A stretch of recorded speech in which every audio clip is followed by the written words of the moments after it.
Hallelujah. God is good in this month too. இந்த மாதத்திலேயும் கர்த்தர் நல்லவராய் இருக்கிறார். Hallelujah. Because of that we are coming into the second week. இரண்டாவது வாரத்துக்குள்ளாக வந்து விட்டோம். Hallelujah. It is purely the grace of God that we are in existence. நாம் கர்த்தருடைய பெரிதான கிருபையால் மாத்திரமே இன்னுமாக உலகத்தில் ஜீவித்துக் கொண்டிருக்கிறோம். There are so many predictions that wave is already started and rolling over and coming near to us. மூன்றாவது அலையானது அங்கு முன்னதாக எழும்பி நம்மை நோக்கி உருண்டு கொண்டு வருகிறது என்பதாக முன்னறிவித்துக் கொண்டிருக்கிறார்கள். Let it come. அது வரட்டும். How can you say that let it come? எப்படியாக நாம் அது வரட்டும் என்று சொல்ல முடியும்? Because we have Jesus. நமக்கு இயேசு உண்டு. Only His will be done in our life. அவருடைய சித்தம் மாத்திரமே நம்முடைய ஜீவியத்திலே செய்யப்பட முடியும். Hallelujah. Because of that faith, அந்த விசுவாசத்தின் மூலமாக we are going forward and forward. நாம் முன்னேறி சென்று கொண்டே இருக்கிறோம். To the destination, towards our goal. நம்முடைய இலக்காகிய அந்த பந்தய பொருளை அடையும்படியாக. To live with Him forever and ever in eternity. அவரோடு கூட நித்தியமாக ஜீவிக்கும்படியாக. Hallelujah. So God is good. ஆகவே கர்த்தர் நல்லவராய் இருக்கிறார். We had a very blessed Sunday service in the church. நல்ல அருமையான ஆசீர்வாதமான நேரத்தை நம்முடைய ஞாயிற்றுக்கிழமை காலை வேளையிலே ஆராதனை உடையவர்களாய் காணப்பட்டோம். We had communion in our main church. நம்முடைய பிரதான சபையிலே அங்கே கர்த்தருடைய பந்தியும் இருந்தது. It's a blessed time.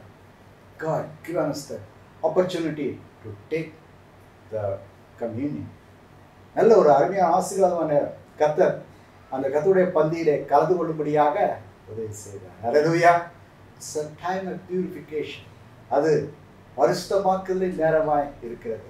It is a time of repentance. அது மனம் திரும்புதலின் நேரமாய் இருக்கிறது.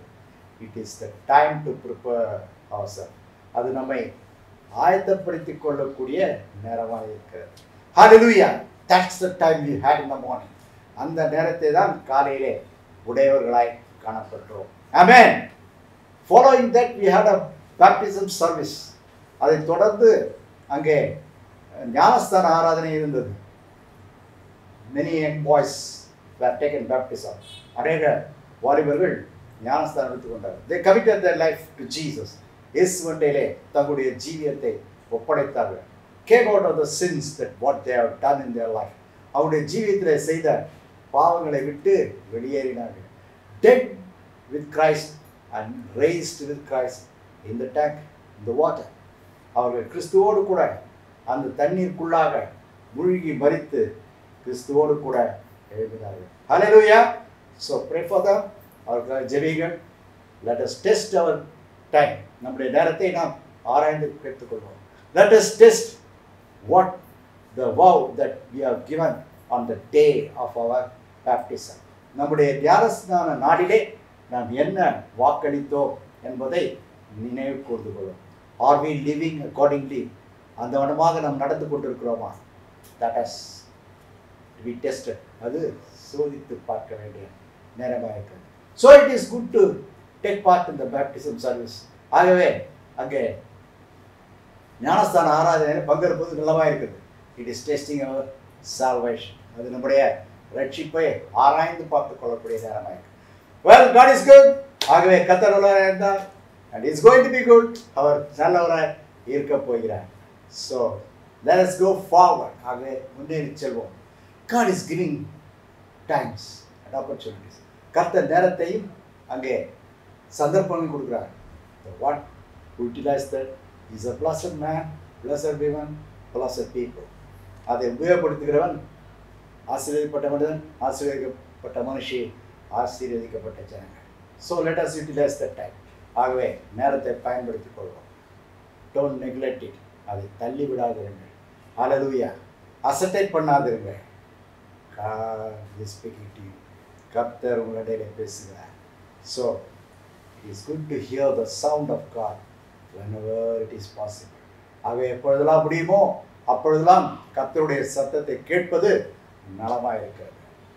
ஆகவே just join this evening service, Sunday service. ஆகவே இந்த மாலை வேளை ஆராதனையில் பங்கேற்றுக் கொள்ளுங்கள். I believe you might have seen that 4 o'clock devotion for 10 minutes. அந்த 4 மணிக்கு மாலை 4 மணிக்கு அந்த 10 நிமிட டிவோஷனில் கலந்து கொண்டிருப்பீர்கள் என்று நினைக்கிறேன். You got a blessing. நீங்கள் ஆசீர்வாதத்தை பெற்றுக்கொண்டீர்கள். Now it's a time to get some more blessing. இப்போது இன்னும் கொஞ்சம் ஆசீர்வாதத்தை பெற்றுக்கொள்ள நேரமாக இருக்கு. So let us feel the presence of God. கர்த்தருடைய பிரசன்னத்தை உணர்வோம். Let us get anointed by the Holy Ghost who is moving upon us. நம்மேல் அசைவாடுகிற பரிசுத்த ஆவியானவருடைய அபிஷேகத்தை பெற்றுக்கொள்வோம். Let us revive it. அதை நாம் புதுப்பித்துக் கொள்வோம். And hear the word of God. That is good for our life. கர்த்தருடைய சத்தத்தை கேட்போம். அது நம்ம ஜீவியத்துக்கு நலமாக இருக்கும். Hallelujah. We are going to sing a song. பாடலை பாட போகிறோம்.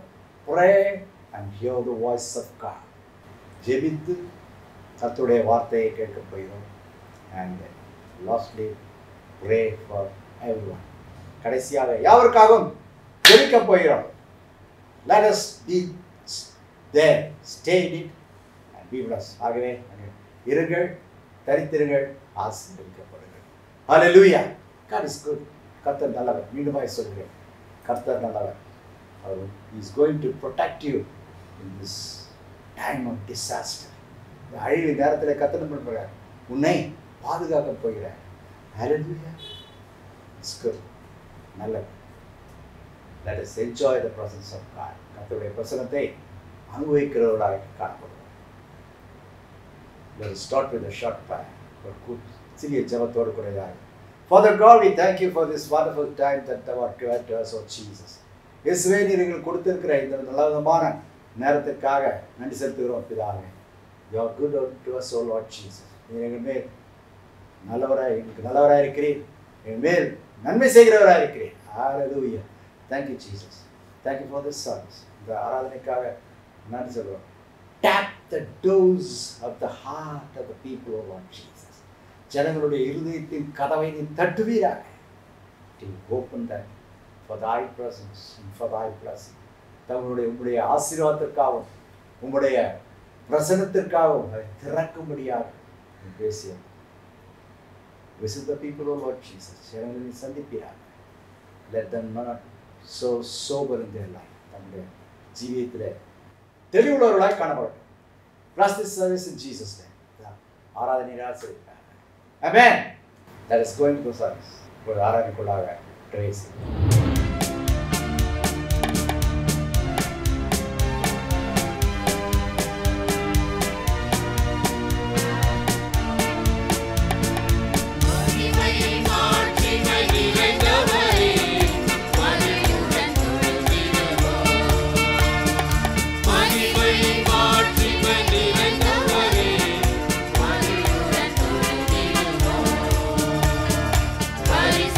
Devana me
Amen. We sang together to worship the Lord. கர்த்தரை துதிக்கும்படியாக நாம் சேர்ந்து பாடினோம். Hallelujah. Now it's a time to hear the voice of God. இப்பொழுது கர்த்தருடைய நேரத்தை கேட்பதின் நேரமாய் இருக்கிறது. Hallelujah. The voice of God is going to brought to us through our departed pastor. கர்த்தருடைய சத்தமானது நாம் விட்டு பிரிந்த போதகர் மூலமாக நமக்கு அளிக்கப்பட இருக்கிறது. House Jesus visits. House. இயேசு சந்திக்கிறதான வீடு. Hallelujah. Which house God could visit? எந்த வீட்டை ஆண்டவர் சந்திப்பார்? Is that house is you? அந்த வீடு நீயா? When we say house, it is a heart. நாம் வீடு என்று சொல்லுவதுதான் வேலையிலே உங்களுடைய இருதயம். That is what we are going to hear. அதுதான் நாம் கேட்கப்படும். Let's be blessed. ஆசீர்வதிக்கப்படுவோம். Now the word of God. கர்த்தருடைய வார்த்தையானது கேட்கப்படப்படுகிறது.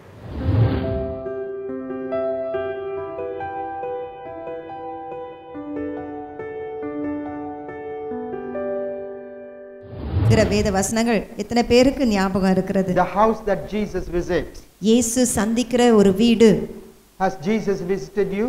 இயேசு உன்னை சந்தித்திருக்கிறாரா? ஒரு கேள்வி அந்த மாதிரி கேட்டா எத்தனை பேர் சொல்றாங்க இந்த நாட்கள்ல கர்த்தர் உன்னை இயேசு உன்னை visited சந்திக்கிறார் சந்திச்சாரா?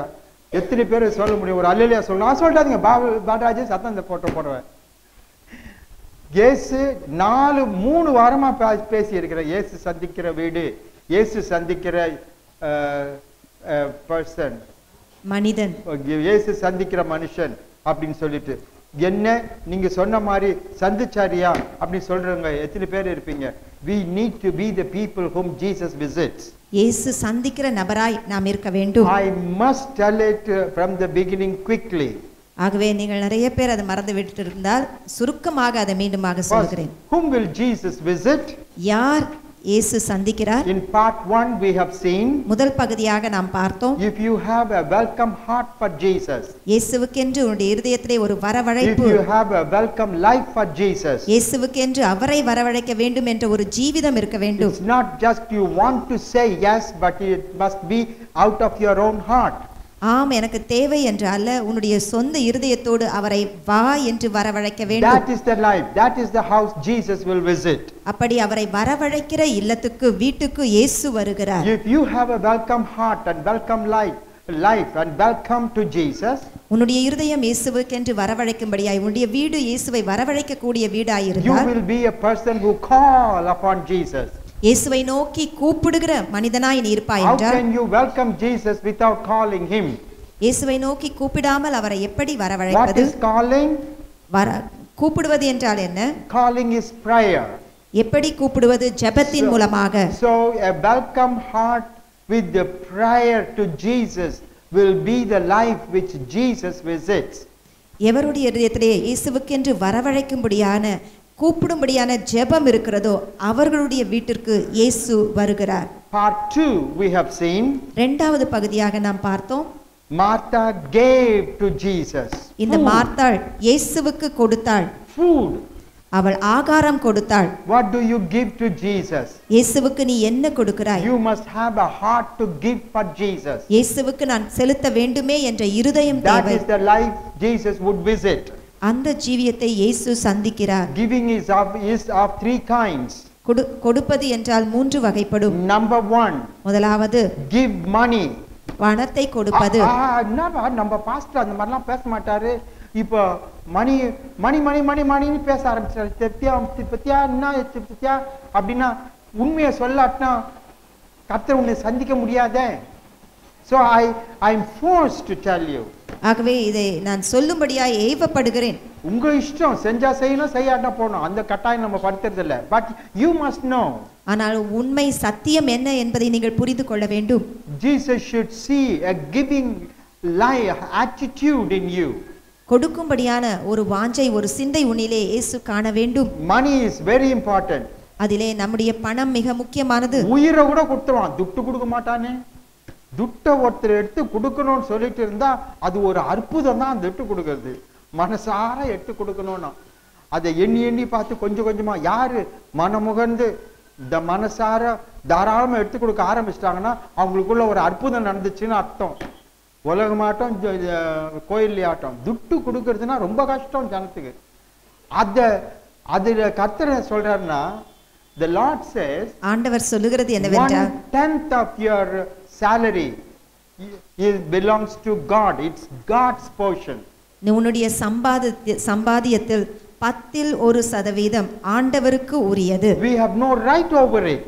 அதை எடுத்து செலவு செய்ய உனக்கு அதிகாரம் இல்லை. This is God's way. இது கர்த்தருடைய கட்டளை. When people get angry when somebody talks about it, that means you don't like to give. இதை குறித்து பேசும் பொழுது கோபம் வந்தால் நீ கொடுப்பதற்கு ஆயத்தமாய் இல்லை என்று அர்த்தம். I appreciate those who carefully give 1/10 what belongs to God. தேவனுக்கு சொந்தமான அந்த 10% ஆண்டவருக்கு கொடுக்கிற ஜனங்களை குறித்து நான் பாராட்டுகிறேன். ஒன்னு தெரியுமா, நேத்து 68 போன வாரம் இந்த பிரசங்கம் பண்ண உடனே 68 கவரா 65 கவர் வந்துடுச்சு. அதுக்குள்ள 5 ரூபாய் இருக்குதோ, அதுக்குள்ள 10 ரூபாய் இருக்குதோ, அது உனக்கும் கர்த்தருக்கு தான் கணக்கு. எனக்கு கணக்கு என்னன்னா கவர் வந்துக்குது பாரு. அப்போ கொடுக்கும்படியான ஒரு இருதயம் உருவாயிடுச்சுன்னு அர்த்தம் இல்லை. Yes, we must give what belongs to God. ஆண்டவருக்கு சொந்தமானதை ஆண்டவருக்கு கொடுக்க நாம் செயல்பட வேண்டும். 90% is yours. 90% உங்களுடையது. You can do whatever you want with the 90% of your salary, of all that you have earned. நீங்கள் சம்பாதிக்கிற 90% உங்களுக்கு என்ன வேண்டும் என்றாலும் நீங்கள் செய்யலாம். But we have no right to touch 1/10 of our salary, and it should go into the box, into the treasury of the church. கர்த்தருடைய அந்த சாலையிலே, அது கர்த்தருடைய சன்னிதானத்திலே அந்த 10% நிச்சயம் கொண்டு வந்து செலுத்த வேண்டும். Praise the Lord. கர்த்தருக்கு ஸ்தோத்திரம். This I hope you would have understood. I spoke about it. நான் ஏற்கனவே இதை குறித்து தெளிவாக பேசினேன், உங்களுக்கு புரியும் என்று நினைக்கிறேன். And then it is அப்பனா சில பேர் சொல்லலாம், அப்பனா சரி நான் காசுக்கு நான் இன்னையிலிருந்து கர்த்தாவே 10ல 1 உங்களுக்கு கட்டாயம் நான் கொடுத்துருவேன் நான் சொல்லிடுறேன். ஐயா, நான் வெயிட் a minute. கொஞ்சம் நில்லுங்க. God is not only speaking about money. கர்த்தர் பணத்தை மாத்திரம் சொல்லவில்லை. Number 2, இரண்டாவதாக your time. உன்னுடைய நேரம். God has given you 24 hours. ஒரு நாளிலே 24 மணி நேரம் ஆண்டவர் உனக்கு கொடுத்திருக்கிறார். 7 நாட்களை வாரத்தில் கொடுத்திருக்கிறார். 1/10 of all the hours of the week belongs to God. இந்த வாரத்தில் இருக்கிற 7 நாட்களிலேயும் அதில் 10% நேரம் ஆண்டவருக்கு உரியது. How much you fail to give your life's time to God. உன்னுடைய ஆயுசு நாட்களின் நேரங்களிலே எவ்வளவு நேரத்தை ஆண்டவருக்கு கொடுக்கிறாய்? Sometimes people say, or often people say, நேரம் ஆயிடுங்க கோயிலுக்கு வந்துட்டுன்னா வந்தமா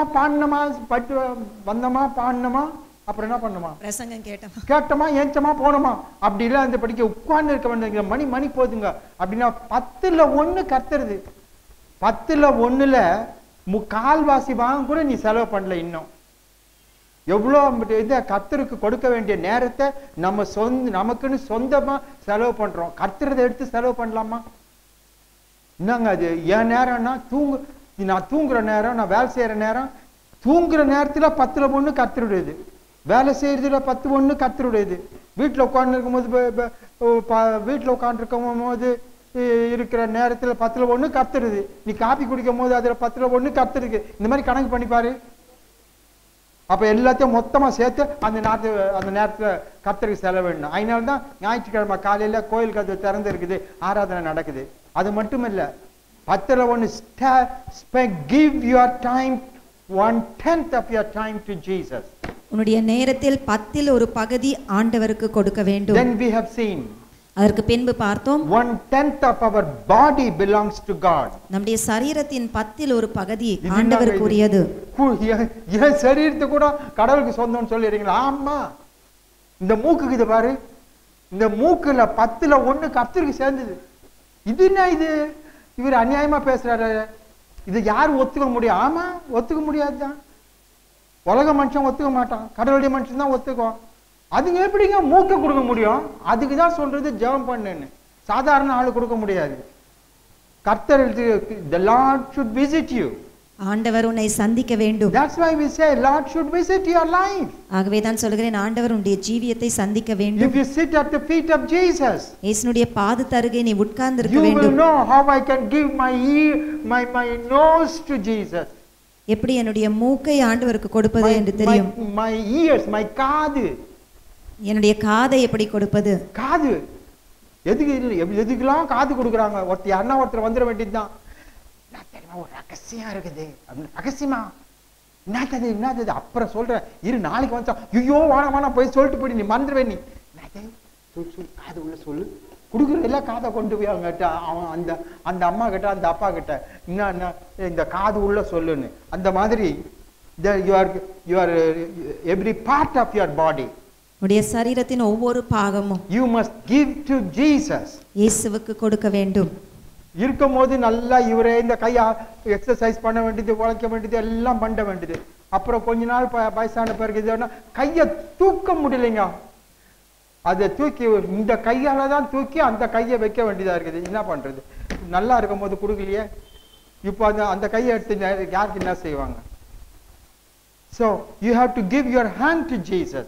அவனுடைய கரத்தை ஆண்டவருக்கு கொடுக்க வேண்டும். Your feet to Jesus. உடைய கால்களை ஆண்டவருக்கு கொடுக்க வேண்டும். It's a different subject. I have to speak about it sometime. இதை குறித்து இன்னும் விவரமாக இன்னொரு சமயம் சொல்லுகிறேன். Don't wait for me to tell you. ஆனா நான் சொல்ல வேண்டும் என்று தான் காத்திருக்க வேண்டாம். If you sit at the feet of Jesus, he will tell you.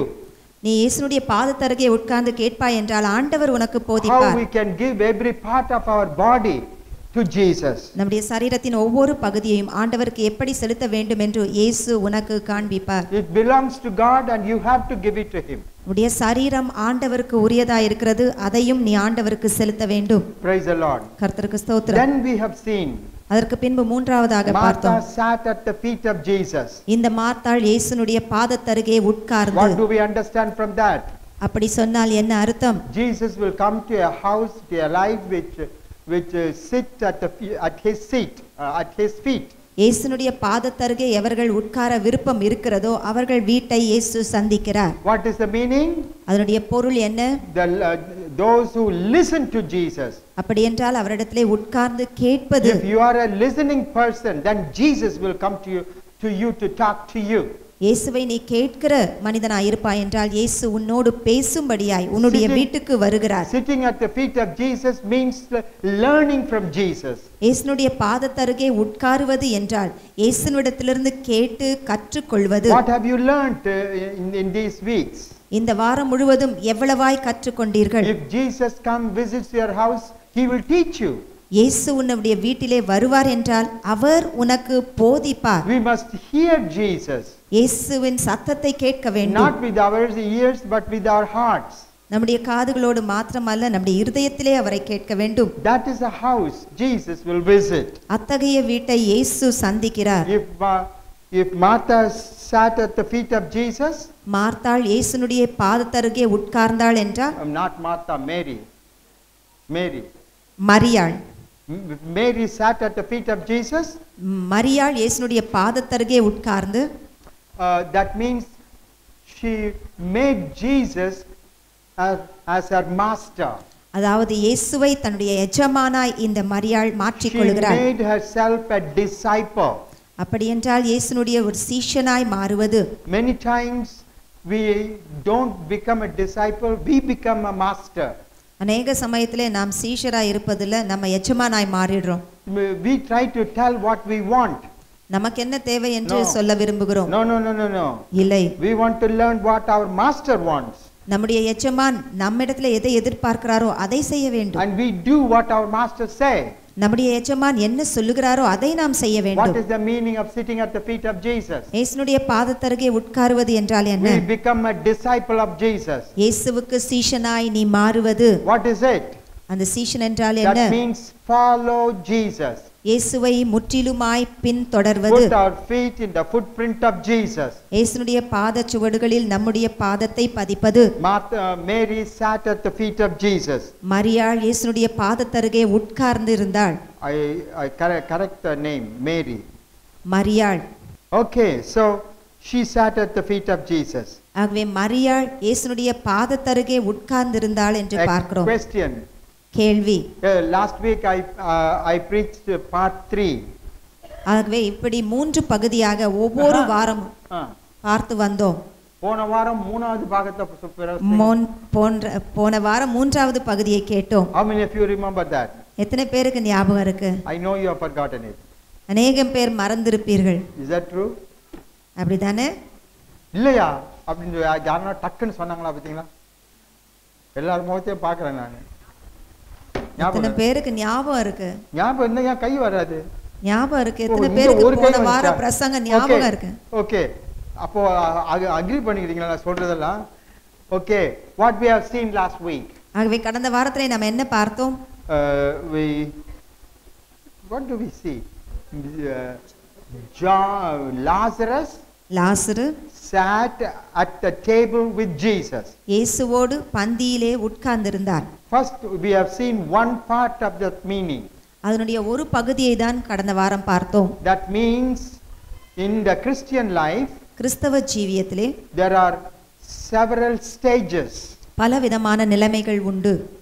That is what it indicates. அதை தான் அது காண்பிக்கிறது. Because Jesus visited the house of Lazarus many times.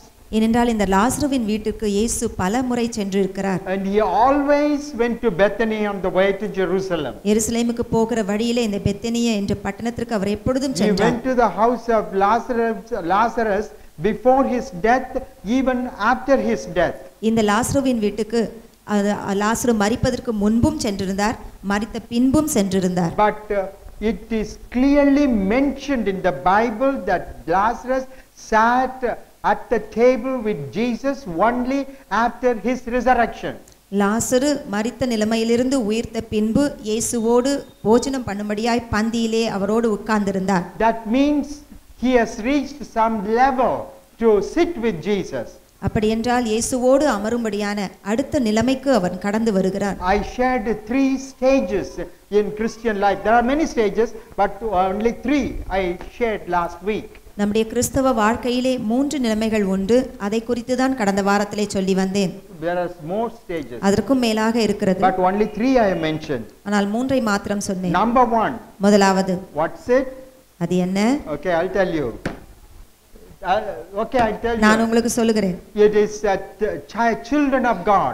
தேவனுடைய பிள்ளைகள். The first stage is the children of God. முதல் நிலைமை பிள்ளைகளாய் இருப்பது. We are children.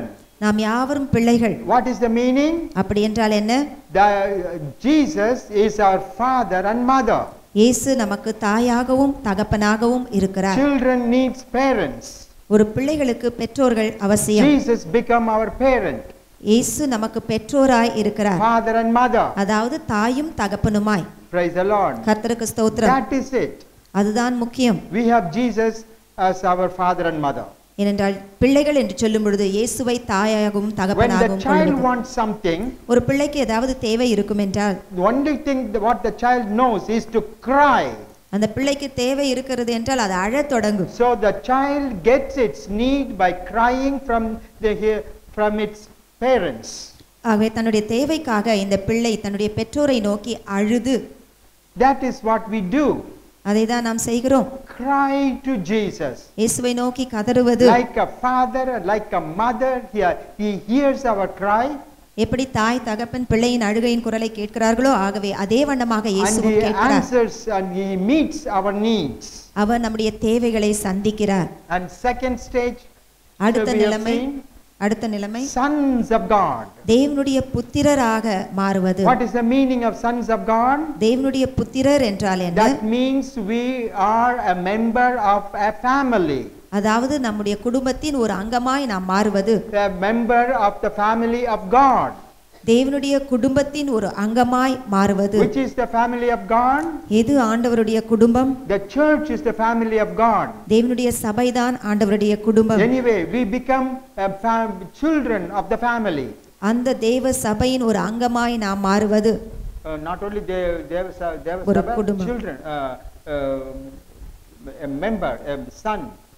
நாம் தேவனுடைய புத்திரராய் மாறுவது. Praise the Lord. கர்த்தருக்கு ஸ்தோத்திரம். If we say a family, ஒரு குடும்பம் என்று சொன்னால் they will always have some property, some wealth. அவர்களுக்கு சில சொத்துக்கள் சில காரியங்கள் இருக்கும். At least 1,000 rupees savings they will have. ஒரு 1000 ரூபாய்னாவது அந்த குடும்பத்துக்குன்னு இருக்கும். So the son has got inheritance from the family, inheritance of the family. ஆகவே அந்த குடும்பத்துக்கு சொந்தமான ஆஸ்திகள் அல்லது சொத்துக்கு இந்த மகனுக்கு உரிமை உண்டு. He can claim உரிமை பாராட்டலாம். out of the wealth that you the family, the parents have, this part is mine.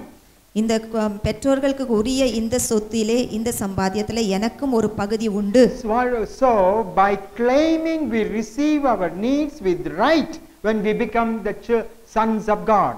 தேவனுடைய மகனாய் அல்லது தேவனுடைய புத்திரராய் நாம் மாறும் பொழுது ஆண்டவருடைய எல்லா காரியத்திலிருந்தும் நாம் உரிமை பாராட்ட நமக்கு அதிகாரம் உண்டு. We will not receive it by crying all the time. எப்பொழுதும் கதறி அழுது பெற்றுக்கொள்வது அல்ல. As a son, as of the family of God, we have the rights with all what God has got it. ஒரு மகனாக அல்லது ஒரு புத்திரனாக தேவனுடைய குடும்பத்திற்கு சொந்தமான எல்லாவற்றிலும் நமக்கு அதிகாரம் உண்டு. And we can get it by claiming. நாம் அதை உரிமை பாராட்டி எடுத்துக்கொள்ள முடியும். After that we have seen அடுத்த நிலைமை நாம் பார்த்தோம். that stage, the third stage is a friend. மூன்றாவது நிலைமை ஒரு சிநேகிதனாக அல்லது நண்பனாக. We don't stand somewhere far away from Jesus just looking at him. எங்கேயோ தூரத்தில் நின்று அவரை பார்த்து கொண்டு இருப்பது என்றல்ல. But we get close to him, we sit with him and see him close. அவரோடு நெருங்கி பழகுவது, அவர் பக்கத்தில் உட்கார்ந்து போஜனம் பண்ணுவது. It shows how much closeness that you have with your God, how much intimacy you have with God. தேவனோடு எவ்வளவு நெருங்கி பழகுகிறாய், எவ்வளவு அருகாமையில் பக்கத்தில் இருக்கிறாய் என்பதை தெரிவிக்கிறது. That is friendship. அதுதான் நட்பு அல்லது சிநேகிதன். So we cannot stay only as a son, but should become a friend to be with Jesus. வெறும் புத்திரனாக மகனாக இருந்துவிட்டால் மாத்திரம் போதாது, இயேசுவுக்கு நண்பனாக நீ மாற வேண்டும். Now today, இன்றைக்கு the closing part 4. கடைசி பகுதியாக நான்காவது பகுதி. And we take the same verse, John 12 verse 2. யோவான் 12 வசனம். And it is mentioned there. அங்கே சொல்லப்பட்டிருக்கிறது. But they made him a supper. Martha served, but Lazarus was one of those who sat at the table with him. Tamil. அங்கே அவருக்கு ராவிருந்து பண்ணினார்கள். மார்த்தாள் பணிவிடை செய்தால், லாசருவும் அவருடனே கூட பந்தி இருந்தவர்களில் ஒருவனாய் இருந்தான். I already mentioned. ஏற்கனவே சொன்னது போல During the earlier visits of Jesus, Lazarus did not sit with Jesus.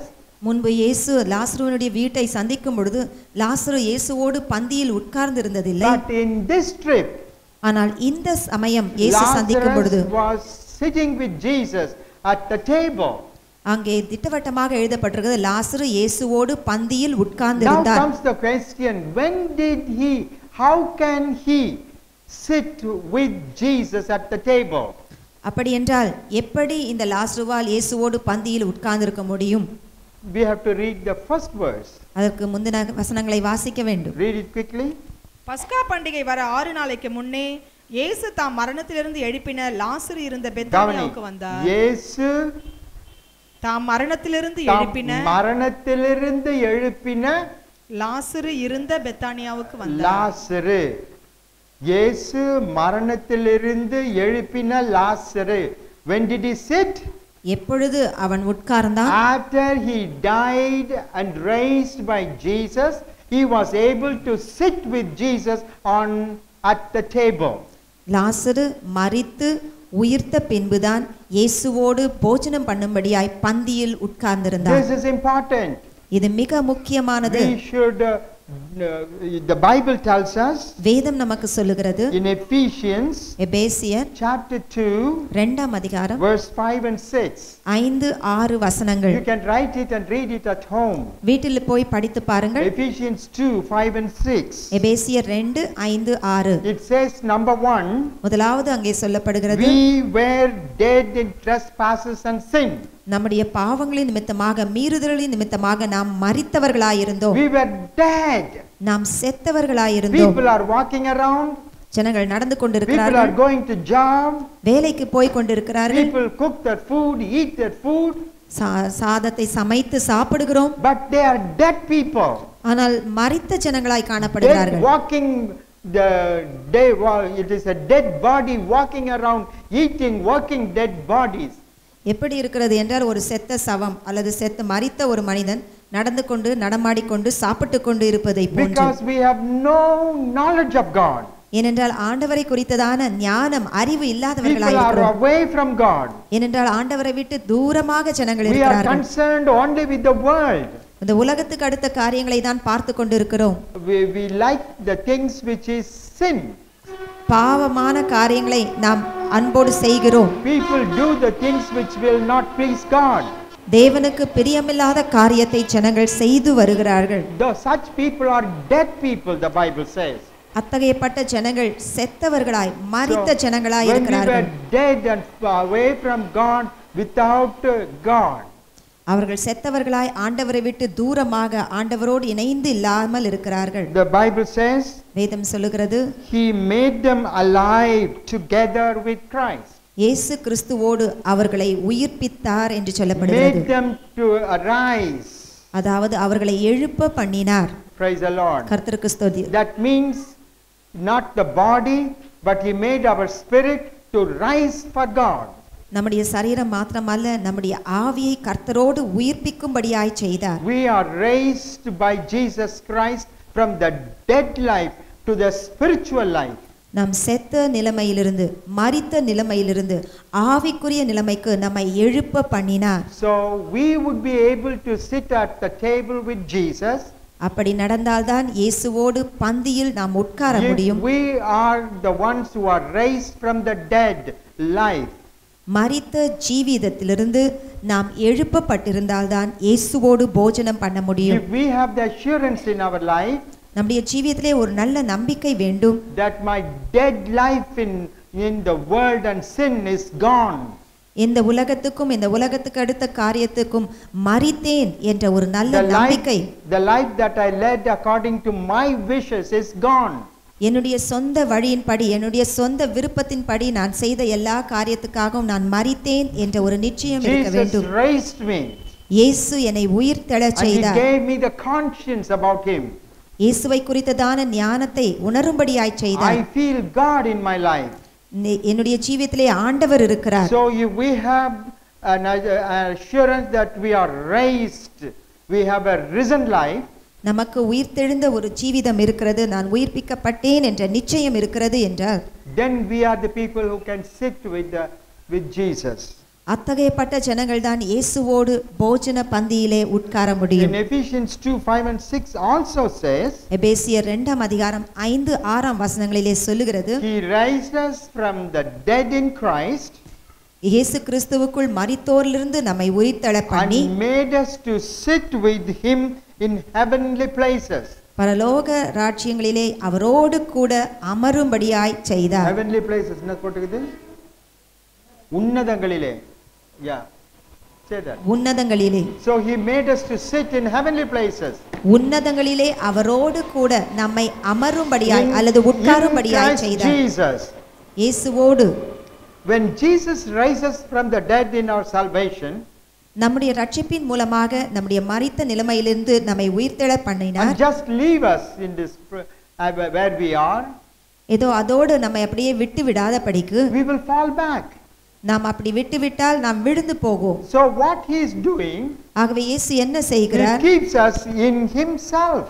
நம்மை அவருக்குள்ளாக வைத்துக் If கொள்கிறார். we are the people who are dead and rose again, நாம் மரித்து உயிர்த்தெழுந்த ஜனங்களாய் இருப்போம் என்றால் Jesus keeps us inside Him. இயேசு நம்மை அவருக்குள்ளாக வைத்துக் கொள்கிறார். The Bible tells us வேதம் சொல்லுகிறது, God raised Jesus தேவன் இயேசு கிறிஸ்துவை மரித்தோரிலிருந்து உயிர்த்தெழுத்த and He செய்தார். made Him to sit at the right hand of His Father. தம்முடைய பிதாவின் வலது பாரிசத்தில் உட்காரும்படியாய் செய்தார். And if Jesus is sitting at the right hand of the Father, இயேசு கிறிஸ்து தம்முடைய பிதாவின் வலது பாரிசத்தில் உட்கார்ந்திருப்பார் and என்றால் we are in Christ inside Him, நாம் இயேசு கிறிஸ்துவுக்குள் இருப்போம் என்றால் where are we? அப்பனா நம்ம எங்க இருக்கோம்? Sleeping. நம்ம எங்க இருக்கோம்? Come on, எங்க இருப்போம்? இயேசுவை உயிரோட எழுப்பி அவர் தேவனுடைய வலது பாசத்துல உட்கார்ந்து இருக்கிறார். இயேசு நம்ம உயிரோட எழுப்பி அவர் தமக்குள்ள வைத்து கொண்டார். அப்பனா நம்ம இருக்கிற இடம் எங்க? Praise the Lord. கர்த்தருக்கு ஸ்தோத்திரம். That's the reason it is said we are seated in heavenly places. ஆகவேதான் உன்னதங்களிலே அவரோடு உட்கார செய்தார் என்ற பொருள். Praise the Lord. கர்த்தருக்கு ஸ்தோத்திரம். That's the meaning of sitting at the feet of sitting at the table with Jesus. அதுதான் இயேசுனுடைய பந்தியிலே உட்கார்ந்திருப்பது. It also means அது மாத்திரமல்ல, John 15:15. யோவான் 15ஆம் அதிகாரம் 15ஆம் வசனம். It says you are no longer a servant.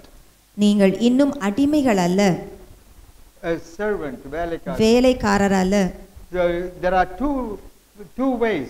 One it says slaves, once it says servants. ஒன்று அடிமைகள் என்று சொல்லுகிறது, இன்னொன்று வேலைக்காரர் என்று சொல்லுகிறது. So Jesus don't want to keep us always as servants. எப்பொழுதும் ஒரு வேலைக்காரனை போன்று நம்மளை அப்படியே வைத்திருக்க வேண்டும் என்று ஆண்டவருடைய சித்தம் அல்ல. I am a servant of God. நான் தேவனுடைய ஊழியக்காரன். You are also a servant. நீங்களும் தேவனுடைய பணிவிடைக்காரர், ஊழியக்காரர்கள். God never wants us to keep us always a servant at a distance. ஏதோ அவருக்கு வேலை செய்யும்படியாய் ஒரு தூரத்திலே நம்மை வைத்துவிட வேண்டும் என்று ஆண்டவர் விரும்பவில்லை. If a man is working as a gardener in a company manager's house, ஒரு கம்பெனிக்கு அதிகாரியா இருக்கிற மேனேஜர் வீட்ல ஒரு தோட்டக்காரனா ஒருத்தர் வேலை செய்தா, do you think the manager will ask the gardener to come and sit with him and eat lunch together? அந்த கம்பெனி சொந்தக்காரராகி அந்த எஜமான் தன்னுடைய மேஜையிலே இந்த தோட்டக்காரரை கூப்பிட்டு உட்கார்ந்து ஒவ்வொரு முறையும் சாப்பிடுவாரா? No. இல்லை. He can sit in his house and eat food, அவருடைய வீட்டிலே உட்கார்ந்து சாப்பிடலாம், but not at the table with him. ஆனாலும் அந்த எஜமானோடு மேஜையிலே உட்கார்ந்து சாப்பிட So முடியாது. that is the level of the servant. அதுதான் அந்த வேலைக்காரனுடைய நிலைமையா இருக்கிறது. The servant will not know what the master about the master. ஏனென்றால் இந்த வேலைக்காரனுக்கு எஜமானை குறித்து முற்றிலுமாய் தெரியாது. That's what it says. அதைதான் வேதம் For a சொல்லுகிறது. servant does not know what his master is doing. ஏனென்றால் இந்த ஊழியக்காரனுக்கு அல்ல வேலைக்காரனுக்கு தன்னுடைய எஜமான் என்ன செய்கிறார் என்று அறியாமல் இருக்கிறான். So the servant knows only what the master says. Master says. தன்னுடைய எஜமான் என்ன சொல்லுகிறானோ அதை மாத்திரம்தான் அந்த வேலைக்காரன் செய்வான். அதுதான் அவனுக்கு தெரியும். He can't even understand why he is saying like that. சில வேளையிலே அவர் ஏன் அப்படி செய்ய சொல்லுகிறார் என்றும் அவனுக்கு தெரியாது. So, because he is a servant. ஏனென்றால் அவன் ஒரு வேலைக்காரன் தானே. So Jesus says, ஆகவே தான் இயேசு I சொல்லுகிறார், don't want you to be a servant, நீங்கள் இப்படி வேலைக்காரராய் அல்லது ஊழியக்காரனாய் இருக்க நான் விரும்பவில்லை, but I want you to be a friend. நீங்கள் எனக்கு நண்பராய் இருக்க விரும்புகிறேன். Praise the Lord. கர்த்தருக்கு ஸ்தோத்திரம். If a friend comes to your house, ஒரு நண்பர் உங்கள் வீட்டுக்கு வந்தால் do you think that you will make the friend to sit at the floor and eat his food? ஏதோ கீழே தரையில உட்கார வச்சு அவங்களுக்கு சாப்பாடு போடுவோமா? இப்படிதான் if you do so, he will be very much embarrassed. அப்படி செய்தோம் என்றால் அந்த நண்பன் அதிர்ச்சி அடைவான். So we invite him and make him to sit at the table and we take coffee with him. ஆனால் ஒரு நண்பரை வீட்டுக்கு அழைப்போம் என்றால் அவன் நம்மளோட மேஜையிலே உட்கார்ந்து அவனுக்கு வேண்டிய ஆகாரங்களை கொடுப்போம். இந்தியாவில் தெரியல, வெளிநாட்டுல ஒரு ஃப்ரெண்ட் ஒருத்தர் வீட்டுக்கு போனாங்கன்னா காஃபி கொடுக்கிறது மட்டும் இல்ல, would you like to see my house, they will ask. என்னுடைய வீட்டை வந்து பார்க்குறீங்களான்னு உள்ள So கூப்பிட்டு they will take and say, this is the sleeping room, this is cooking room, this is visitors room, this is room, and they will show everything. ஆகவே இது சமைக்கிற அறை, இது படுக்கிற அறை, இது விருந்தாளிகளை வரவழைக்கிற நடுக்கூடம் So the என்றெல்லாம் whole house காண்பிப்பார். they will show. ஆகவே வீட்டில் இருக்க பலவிதமான காரியங்கள் அறைகளை நாம் காண்பிப்போம். Because he is a friend. அவருக்கு காண்பிக்கலாம், ஏனென்றால் அவர் நமக்கு நண்பர். But if he sees the whole house, he knows what he is doing, where he will be doing the work. ஆகவே முழு வீட்டையும் அவர் பார்க்க முடியும் என்றால் என்ன செய்கிறார்கள், எங்கே இருக்கிறார்கள் என்றெல்லாம் அவருக்கு நல்லாக புரியும். If the word says Lazarus sat at the table with Jesus, லாசரு இயேசுவோடு மேஜையிலே உட்கார்ந்து போஜனம் பண்ணினான் என்று சொல்லுவோம் என்றால், he came to a place not to stay only with the command of Jesus. இயேசுனுடைய கட்டளைக்கு கீழ்ப்பணிந்து நடக்கிறது மாத்திரம் அல்லாதபடிக்கு He also came to a place to understand, know all about Jesus. இயேசுவை குறித்து முற்றிலுமாய் புரிந்து கொள்ளும்படியான நிலைமைக்கு வந்தார். So the same word 15:15 says, ஆகவே யோவான் 15ஆம் அதிகாரம் 15ஆம் வசனம் சொல்லுகிறது, for all things what I heard from my Father I have made known to you. என்னுடைய பிதாவிடத்திலிருந்து நான் கேட்ட எல்லாவற்றையும் உங்களுக்கு தெரிவப்படுத்தினேன். I have not kept you only as servant, உங்களை வேலைக்காரனாக மாத்திரம் நான் வைத்துக் but கொள்ளவில்லை, I told you every secret what I received from God. என்னுடைய பிதாவிடத்திலிருந்து நான் கற்றுக்கொண்ட எல்லா ரகசியத்தையும் நான் உங்களுக்கு தெரியப்படுத்தினேன். So we have to grow a lot in our Christian walk with Jesus. ஆகவே நம்முடைய கிறிஸ்தவ ஜீவியத்திலே இன்னும் இயேசுவோடு நடக்க வேண்டிய தூரம் அதிகம் இருக்கிறது. Have you heard from Jesus? இயேசுவிடத்திலிருந்து நீ கேட்டிருக்கிறாயா? Has Jesus told you what he heard from God? தேவனிடத்திலிருந்து இயேசு என்ன கேட்டாரோ அதை உனக்கு இயேசு சொல்லி இருக்கிறாரா? என்னங்க இது என்னமோ சொல்றீங்க, நடக்காததெல்லாம் ஒழுங்கா பேசுறீங்களே நீங்க, இதெல்லாம் இன்னாதது அப்படின்னா அது இன்னாதது, புரியாது, உனக்கு புரியாது. யாருக்கு தான் புரியும்? Only when Jesus visits your house. இயேசுவின் வீட்டை சந்திக்கும் பொழுது இவை யாவும் உனக்கு புரியும். Only when you learn from Jesus. நீ இயேசுவிடத்திலிருந்து கற்றுக்கொள்ளும் பொழுதுதான் Only உனக்கு when you தெரியும். hear Jesus. நீ இயேசு சொல்ல கேட்கும் பொழுதுதான் Ordinary உனக்கு people புரியும். cannot understand it. சாதாரண மனுஷருக்கு இது தெரியாதுதான். So the people who come to this church are not ordinary people, you know that? ஆகவே இந்த சபைக்கு வருகிற நீங்கள் எல்லாம் சாதாரண மனுஷர் அல்ல, தெரியுமா உங்களுக்கு? You hear some great things. ஏனென்றால் கர்த்தருடைய அதிகமான காரியங்களை கேட்கிறீர்கள். அது பாஸ்டரோட விடுங்க, அவர் பேசிட்டு போட்டோம், நம்ம வர வழியில போயினே இருக்கலாம் அப்படின்னு பார்த்தீங்கன்னா ஆபத்து தான் முடியும். இயேசு வந்துட்டாருன்னா பேச போறாரு, அவர் சொல்லுவாரு, அது கேட்கணுமே. கேட்ட உடனே ஆஹா இப்படியா சொன்னா, எப்போ எப்படி இருக்குது பாஸ்டர் என்ன சொன்னார் தெரியுமா போன வாரம் அப்படின்னா என்ன சொன்னாரு, உன்னை பத்தி கூட சொன்னாரு, என்னை பத்தி கூட சொன்னாரா, என்ன சொன்னாரு சொல்லிடு எவ்வளவு ஆசையா இருக்குது. ஆசை நான் சொல்றது எவ்வளோ முக்கியமா இருக்குது. என்ன சொன்னாரு என்னை பத்தி, நல்லது சொன்னாரா கெட்டது சொன்னாரா, என்ன சொன்னாரு அப்படின்ட்டு. It is the same thing. அதே வண்ணமாக If Jesus comes to your house, இயேசுவுடைய வீட்டுக்கு வருவார் he என்றால் is going to tell you what God says him. ஆண்டவர் இயேசுவுக்கு என்ன சொன்னாரோ அதை உனக்கு சொல்ல போகிறார். That's wonderful privilege. அது எவ்வளவு பெரிய ஸ்லாக்கியம். So we must grow, we must invite Jesus into our houses. ஆகவே தான் இயேசுவை நம்முடைய வீட்டிற்கு வரவழைப்பது அவசியம். Closing, முடிவாக there is a mystery ஒரு ரகசியம் இருக்கிறது in sitting with Jesus at the table. இயேசுவோடு அவரோடு பந்தியிலே உட்கார்வதின் ஒரு ரகசியம். there is a secret. அதிலே ஒரு ரகசியம் இருக்கிறது. In Ephesians 3:9. எபேசியர் 3:9. Ephesians 3:9. Sometimes it will be in 11, I think, if not. எபேசியர் 3:9 அல்லது 10:11 இருக்கு. தமிழ்ல 11ல இருக்கும். Make all see what is the fellowship of the mystery. இயேசு கிறிஸ்துவை கொண்டு எல்லாவற்றையும் சிருஷ்டித்த தேவனுக்குள்ளே ஆதி காலங்கள் முதல் மறைந்திருந்த ரகசியத்தினுடைய ஐக்கியம் இன்னதென்று. Good, that's it. Do you know one thing? ஒரு காரியம் தெரியுமா? There is so much mystery hidden from the people from the ages. காலங்களாக ஜனங்களுக்கு தெரியாத ரகசியங்கள் இருக்கிறது. So the Bible tells us, இங்கே வேத வசனம் சொல்லுகிறது, hidden from the beginning of ages. ஆகவே காலம் தொடங்கின முதலாக all the years that is past, something is kept mysterious. கடந்த நாட்களில் எல்லாம் வெளிப்படாத ரகசியம் இருக்கிறது. And that mystery will be revealed if we sit at the table with Jesus. இயேசுவோடு அவருக்கு போஜனம் பண்ணும்படி அவருடைய பந்தியிலே நாம் உட்கார்ந்திருக்கும் பொழுது அந்த ரகசியத்தை ஆண்டவர் உனக்கு வெளிப்படுத்துகிறார். It is hidden from everybody.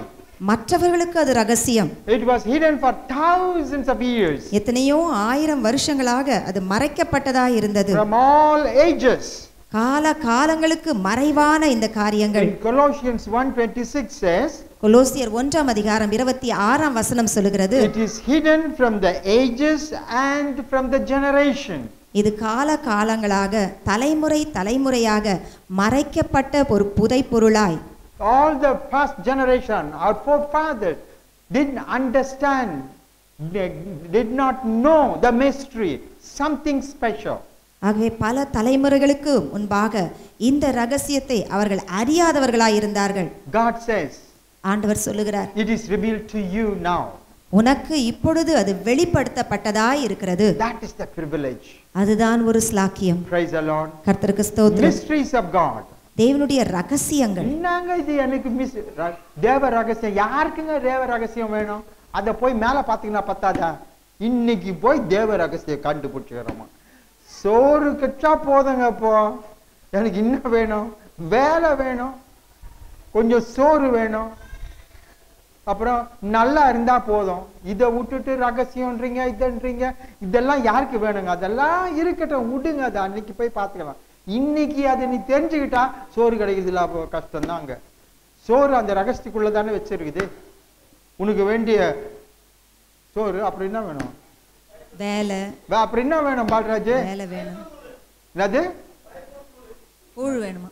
சோறு வேணும், அப்புறம் வேலை வேணும், சுகம் காசு வேணுங்க, காசு வேணுங்க. காசு கொடுத்தா கோயிலுக்கு போயிடலாங்க. நம்ம எப்படி இது பத்தியா? கோயிலுக்கு நீ கர்த்தருடைய ரகசியத்தை கேட்கணும்னு. there are many mysterious things ரகசியமான காரியங்கள் பல உண்டு that God wants to reveal. ஆண்டவர் உனக்கு வெளிப்படுத்த விரும்புகிறார். How good it would be if you are such a person. நீ ஆண்டவர் வெளிப்படுத்துகிற அந்த ரகசியத்தை தெரிந்து கொள்ளுகிற ஜனமாய் நீ இருப்பாய் என்றார். That's the reason the Bible says. ஆகவே தான் வேதம் சொல்லுகிறது. Revelations 3rd chapter. வெளிப்படுத்துதல் 3ஆம் அதிகாரம் 20th verse. 20ஆம் வசனம். Revelations 3:20. வெளிப்படுத்துதல் 3:20. Behold, I stand at the door and knock. நான் வாசற்படியில் நின்று கதவை தட்டுகிறேன். If any man hear my voice என்னுடைய சத்தத்தை கேட்டு and open, என் கதவை திறப்பான் I will என்றால் come and into him, நான் அவருக்குள்ளே பிரவேசிப்பேன். and I will dine with him, நான் அவரோடு போஜனம் பண்ணுவேன், and he will with me. அவன் என்னோடு போஜனம் பண்ணுவான். That's what Jesus says. இதைதான் ஆண்டவர் சொல்லுகிறார். He wants to sit with us அவர் நம்மோடு உட்கார and விரும்புகிறார். reveal the mysteries of the future.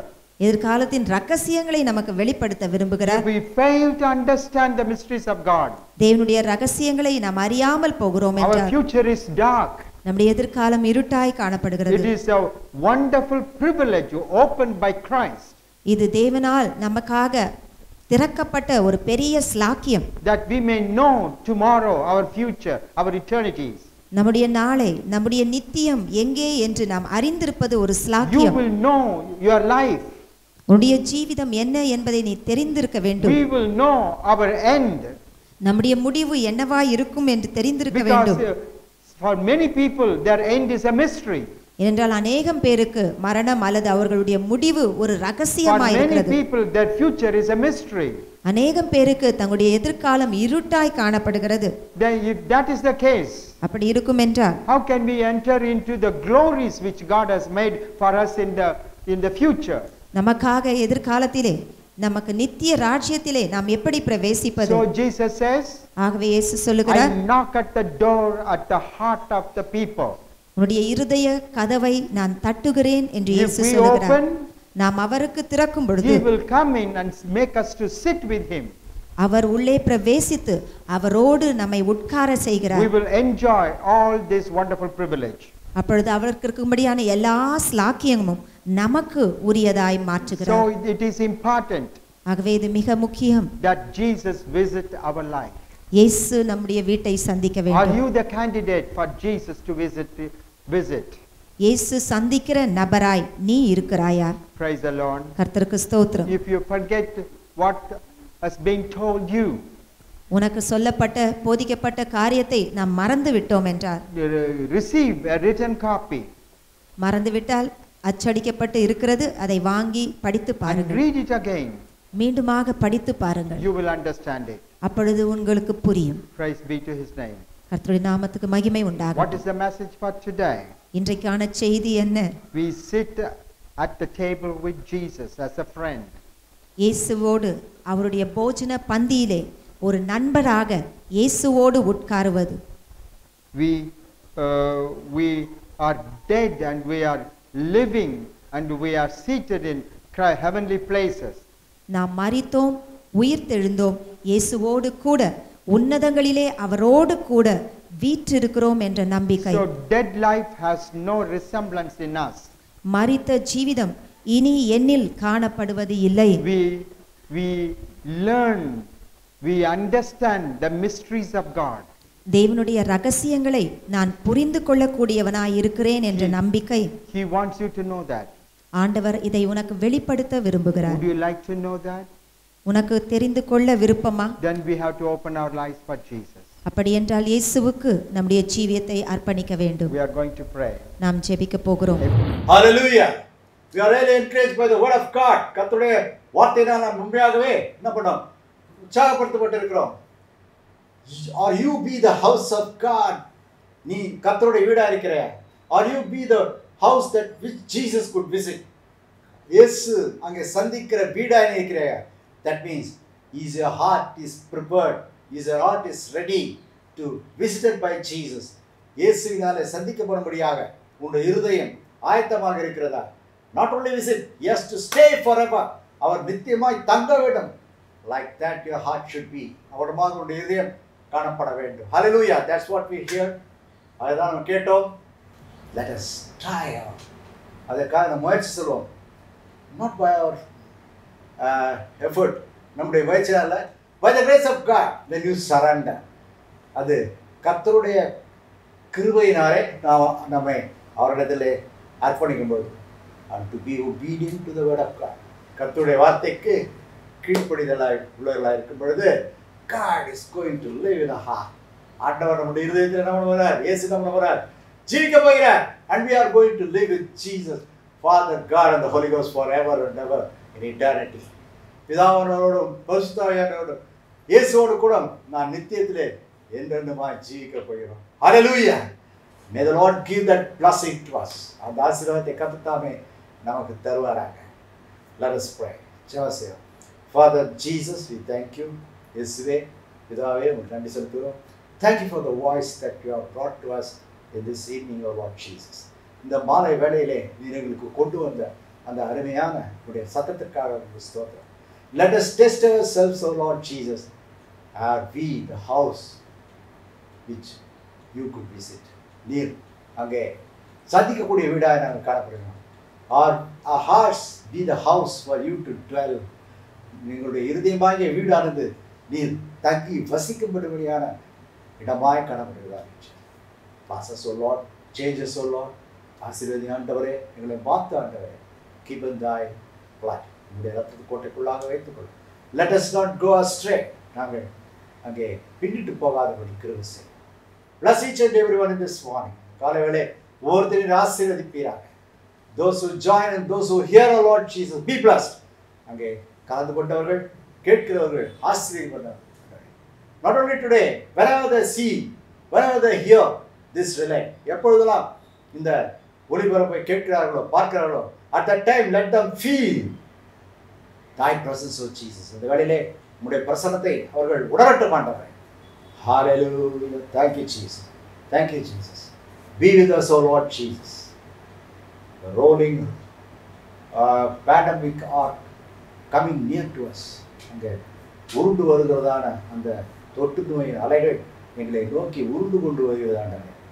But by thy word you can stop it. ஆனால் உங்களுடைய ஒரே வார்த்தையினாலே நீர் அதை நிறுத்த முடியும். Is to according to thy will, O Lord Jesus. உங்களுடைய சித்தத்தின் பிரகாரம் we commit ourselves in thy mighty hands. உங்களுடைய வல்லமையுள்ள கரங்களிலே எங்களை ஒப்படைக்கிறோம். Bless and lead, protect and provide according to thy will in our life in this world. இந்த உலகத்தில் நாம் ஜீவிக்க முடியாத நாட்களிலே எங்கள் ஆசீர்வதியும் போஷியும் பாதுகாத்துக் கொள்ளும், வழி நடத்தும். In Jesus' name we pray. இயேசுவின் நாமத்தால் ஜெபிக்கிறோம். Bless those who are praying for this mission work, O Lord Jesus. இந்த மிஷன் ஊழியத்திற்காக ஜெபிக்கிறவர்களை ஆசீர்வதிப்பீராக. Bless those who are helping this mission work. இந்த மிஷன் ஊழியத்துக்கு உதவி செய்கிறவர்களை ஆசீர்வதிப்பீராக. Lord, open the doors of thy helping hand, O Jesus. உம்முடைய உதவி கரத்தின் கதவுகளை நீ திறப்பீராக. Thank you, Jesus. Bless all those who are looking upon me. நோக்கி பார்க்கிற ஒவ்வொருவரையும் ஆசீர்வதிப்பீராக. Bless all the believers in the VI mission field, O Jesus. The VI mission தளத்திலே காணப்படுகிற ஒவ்வொருத்தரையும் ஆசீர்வதிப்பார்கள். Bless the workers. அங்கே ஊழியக்காரர்களை ஆசீர்வதிப்பார்கள். Bless their families. அவருடைய குடும்பங்களை ஆசீர்வதிப்பார்கள். Lord, we pray for the sick. நாங்கள் இப்போது வியாதிக்காக ஜெபிக்கிறோம். Sickness, O Lord, let that be removed in the name of Jesus. அந்த வியாதிகளானது இயேசுவின் நாமத்தினாலே அகற்றப்படட்டும் பாக்கின்றாரே. Prepare the people to get thy healing touch. உடைய சுகமாக்கலின் தொடுதலை பெற்றுக்கொள்வதற்காக ஜனங்களை நிராயத்தப்படுத்துகிறார். Bless them when they go out and coming in, O Lord Jesus. அவர் வெளியே போகும் பொழுதும் உள்ளே வரும் பொழுதும் நீதாமே ஆசீர்வதிப்பாயாக. Protect them, Lord. பாதுகாத்துக் கொள்வீராக. Lord, we thank you and we pray unto you. ஆண்டவரே, உமக்கு நன்றி செலுத்துகிறோம். மண்டையிலே வேண்டிக்கிறோம். Lord, we pray for the prayer requests of Lord Jesus. அங்கே ஜெப விண்ணப்பங்களுக்காக ஜெபிக்கிறோம். Answer the prayer requests at thy time. உங்களுடைய நேரத்திலே அந்த ஜெப விண்ணப்பங்களுக்கு நீ பதிலளிப்பீராக. Deliver the people. ஜனங்களை விடுவிப்பீராக. Bless them. ஆசீர்வதிப்பீராக. Heal them. அவர்களை சுகமாக்குவீராக. What are their heart's desire, O Lord Jesus? According to thy plan, bless them. அவருடைய இருதயத்தின் வாஞ்சைகளை உம்முடைய திட்டத்தின் பிரகாரம் ஆசீர்வதிப்பீராக. In Jesus' name we pray. இயேசுவின் நாமத்தில் ஜெபிக்கிறோம். Amen. Amen. Hallelujah. May the grace of our Lord Jesus Christ and the love of the Father and the sweet communion of the Holy Spirit be with us until the coming of Jesus, to be a prepared house, to live in the prepared house that you are preparing for us. கர்த்தராகிய இயேசு கிறிஸ்துவின் கிருபையும் பிதாவாகிய தேவனுடைய அன்பும் பரிசுத்த ஆவியானவருடைய அந்யோன்ய ஐக்கியமும் நம்முடைய வரிய மட்டும் எங்களோடு எங்களை ஆயத்தப்படுத்தப்பட்ட வீடாக அந்த ஆயத்தம் பண்ணி கொண்டிருக்கிற வீட்டிலே காண முடியாத காத்துக்கொள்ள கடவுள். Amen. God bless you. கர்த்தரை ஆசீர்வதிப்பாராக. Now it's time for announcement. இப்பொழுது அறிவிப்பு நேரமாக இருக்கிறது. Announcement is not just to hear and leave it and go. அங்கே அறிவிப்பு ஏதோ கேட்டுவிட்டு அப்படி போயிடுறதில்ல. We should hear the announcement. நாம் அறிவிப்பை கேட்க வேண்டும் and pray for the announcements. அந்த அறிவிப்புகளுக்காக ஜெபிக்க வேண்டும் and we try to do according to the announcement. அக்கா அந்த அறிவிப்பின்படி செய்ய முற்பட வேண்டும். By the grace of God. கர்த்தருடைய கிருபையினால். Amen. So according to the will of God, we used to say and we have to say, கர்த்தருடைய சித்தத்தின் பிரகாரம் என்று நாங்கள் சொல்ல வேண்டும், சொல்லிக் கொண்டிருக்கிறோம். This online relay will be relayed on Sunday evening 6 p.m. ஞாயிற்றுக்கிழமை 6 மணிக்கு இந்த ஒளிபரப்பு நடைபெறும். யூட்டிலைஸ் த டைம், இந்த நேரத்தை பயன்படுத்திக் கொள்ளுங்கள். Therapy 4 o'clock 10 minutes devotion is there. 4 மணி அளவில் ஒரு 10 நிமிட தியானம் இருக்கிறது. அதிலேயே கலந்து கொள்ளுங்கள். எவ்வளோ முடியுமோ, how much we could, let us grab the blessing of God. எவ்வளோ முடியுமோ அவ்வளோவாக கர்த்தருடைய ஆசீர்வாதத்தை என்ன பண்ணுவோம், அப்படியே பிடித்து இழுத்து கொள்வோம். ஹல்லேலூயா. Then the blessing will be multiplied. அப்பொழுது ஆசீர்வாதமானது பெருக்கமடையும். Amen. And if you have any prayer request, write to us, inform us, we'll pray for you. Jesus is answering that. உங்கள் ஜெபங்கள் இருக்கும் என்றால் எங்களுக்கு எழுதுங்கள், எங்களை தொடர்பு கொள்ளுங்கள், நாங்கள் உங்களுக்காக ஜெயிப்போம். இயேசு பதிலளிப்பார். Hallelujah. Every Wednesday 10 p.m. the prayer will be here. Special prayer will be there. ஒவ்வொரு புதன்கிழமையும் இரவு 10:30 மணி முதல் இங்கே விசேஷ ஜெபம் நடைபெறுகிறது. Some of us are gathering together and pray for all. சில பேர் அங்கே கூடி வந்து எல்லாருக்காக ஜெபிக்கிறோம். Hallelujah. God is doing mighty works through the prayer. கர்த்தர் ஜெபத்தின் மூலமாக பெரிதான காரியங்களை செய்கிறார். Hallelujah. You pray for us. நீங்கள் எங்களுக்காக ஜெபம் பண்ணுங்க. Let us pray for everyone. நாம் அனைவரும் சேர்ந்து யாருக்காக ஜெபம் பண்ணுவோம். God is the blesser and prayer answering God. கர்த்தர் தாமே அங்கே ஆசீர்வதிக்கிறவரும் ஜெப விண்ணப்பங்களுக்கு பதிலளிக்கிறவருமாக இருக்கிறார். Hallelujah. God bless you. And we thank those who are helping to the mission work. Mission ஊழியத்துக்கு உதவி செய்வதை நாங்கள் நன்றி செலுத்துகிறோம். May God bless you. கர்த்தர் உங்களை ஆசீர்வதிப்பாராக. Amen. And if you want to contact us, or all kind of addresses are there. நீங்கள் தொடர்பு கொள்ள வேண்டும் என்றால் எங்களுடைய தொடர்பு கொள்ளக்கூடிய எல்லா வகையான வழிமுறைகளும் அங்கே ஒளிபரப்பப்படுகிறது. Contact us. எங்களை தொடர்பு கொள்ளுங்கள். Let us work together. நாம் சேர்ந்து ஊழியம் செய்வோம், சேர்ந்து உழைப்போம். Amen. And if you want to help the mission work, for that also you can contact us. Mission ஊழியத்தை உதவி செய்ய விரும்பினால் கர்த்தருடைய ஏவர் என்றால் அதற்காகவும் நீங்கள் தொடர்பு கொள்ளுங்கள். We will tell you how to do it. எப்படி செய்வது என்று நாங்கள் சொல்கிறோம். Every Sunday we are announcing that our pastor has written his biography. நம்முடைய தலைவர் கடந்த போதகர் அவருடைய சுயசரிதை எழுதியிருக்காங்க. ஒவ்வொரு வாரமும் உங்களுக்கு அறிவித்து கொண்டிருக்கிறோம். By that, read it and be blessed. வாங்குங்கள், படியுங்கள், ஆசீர்வதிக்கப்படுங்கள். Don't neglect the chance. சந்தர்ப்பத்தை நழுவிடாதீர்கள். Hallelujah. Tell others that there will be a service in the evening. மாலை வேளையிலே இங்கே ஆராய்ச்சி மற்றவர்கள் பகிர்ந்து கொள்ளுங்கள். Especially don't forget to see. நீங்கள் பார்ப்பதற்கு மறந்து விடாதீர்கள். Share it. மற்றவர்களோடு பகிர்ந்து கொள்ளுங்கள். Yes, in YouTube channel you can subscribe, you can share and you can like. Subscribe it and share it with others. Subscribe பண்ணுங்க, மற்றவர்களோடு பகிர்ந்து கொள்ளுங்க. Let the blessing go to many through us. ஆசீர்வாதம் அந்த மூலமாக அநேகருக்கு சென்றடையட்டும். If you like the services, give a like. இது நீங்கள் ஆராதனை விரும்புகிறீங்களா லைக் கொடுங்க. It will be encouraging to the relaying team. அதை ஒளிபரப்புகிற டீமுக்கு அதை உற்சாகப்படுத்துவதாக இருக்கும். God bless you. கர்த்தர் ஆசீர்வதிப்பாராக.